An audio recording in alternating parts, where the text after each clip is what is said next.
Halo. Pul. Oh. Ya.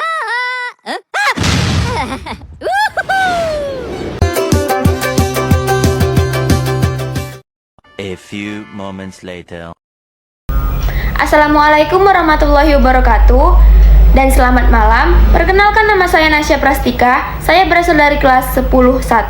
Di sini saya akan menjelaskan secara singkat tentang bab 2, yaitu Undang-Undang Dasar Negara Republik Indonesia tahun 1945. Dibimbing oleh Bapak Indra Nuansa Haloman Silaban, SPD. Undang-Undang Dasar itu apa ya? UUD RI tahun 1945 merupakan hukum dasar tertulis konstitusi di Indonesia. Artinya, keberadaannya menjadi dasar hukum atau sumber hukum tertinggi di Indonesia. Keseluruhan sistem ketatanegaraan Indonesia melandaskan kepada UUD RI tahun 1945. Ia sekaligus menjadikan asas dasar kehidupan ketatanegaraan Indonesia yang mengatur kekuasaan pemerintahan, hak dan kewajiban pemerintah, serta hak dan kewajiban warga negara. Konstitusi UUD RI tahun 1945. Konstitusi merupakan pernyataan tentang bentuk dan susunan suatu negara yang dipersiapkan sebelum atau sesudah berdirinya sebuah negara. Konstitusi sebuah negara merupakan hukum dasar tertinggi yang berisi tata penyelenggaraan negara. Perubahan sebuah konstitusi akan membawa perubahan besar terhadap sebuah negara. Bahkan, termasuk sistem bernegara yang semula demokratis bisa menjadi otoriter disebabkan perubahan konstitusi. Konstitusi juga merupakan hukum yang paling tinggi serta paling fundamental sifatnya.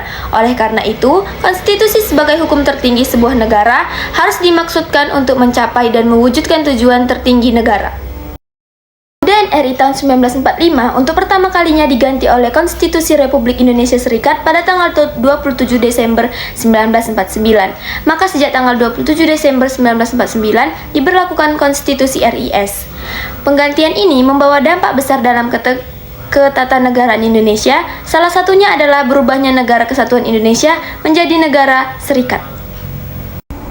Pemberlakuan Konstitusi RIS 1949 tidak berlangsung lama karena sejak 17 Agustus 1950, Konstitusi RIS 1949 diganti dengan UUDS tahun 1950. Penggantian ini kembali menyebabkan perubahan dalam ketatanegaraan Indonesia, yaitu kembali ke negara kesatuan yang berbentuk republik dan sistem pemerintahan dari presidensial menjadi sistem parlementer. Setelah berlaku cukup lama tanpa adanya yang berani mengusulkan perubahan atau mengganti UUD RI tahun 1945, maka tahun 1949 sampai 2002 seiring dengan terjadinya reformasi di Indonesia, UUD RI tahun 1945 mengalami perubahan sebanyak 4 kali.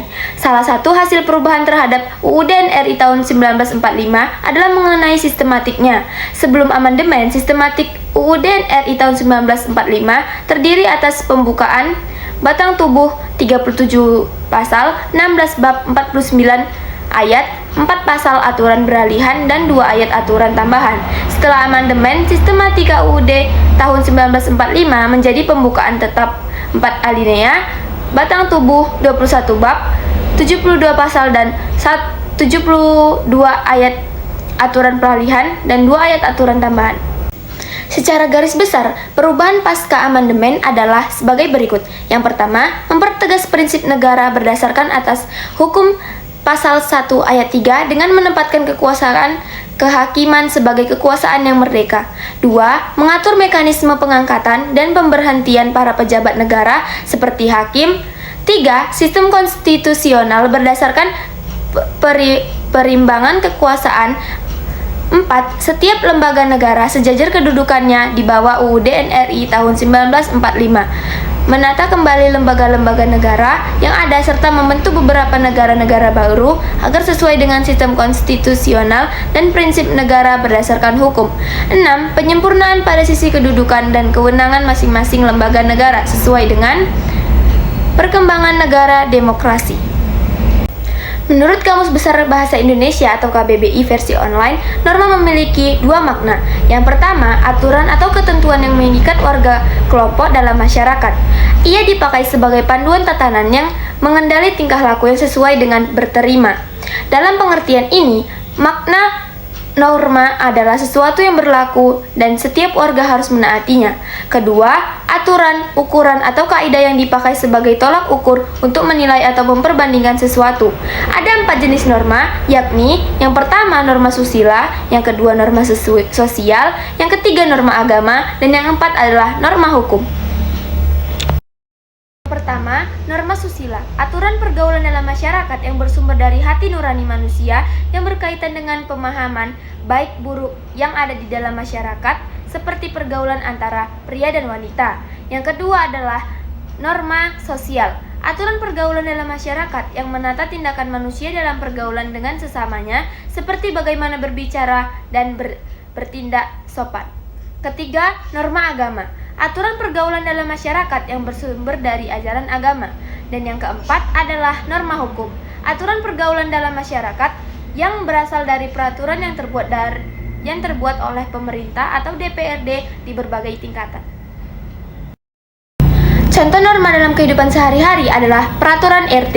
Di dalamnya misalnya tentang bagaimana cara untuk mengurus KTP, mendapatkan pengantar surat bila ia ingin mengurus izin berusaha di tingkat desa sampai kabupaten atau kota.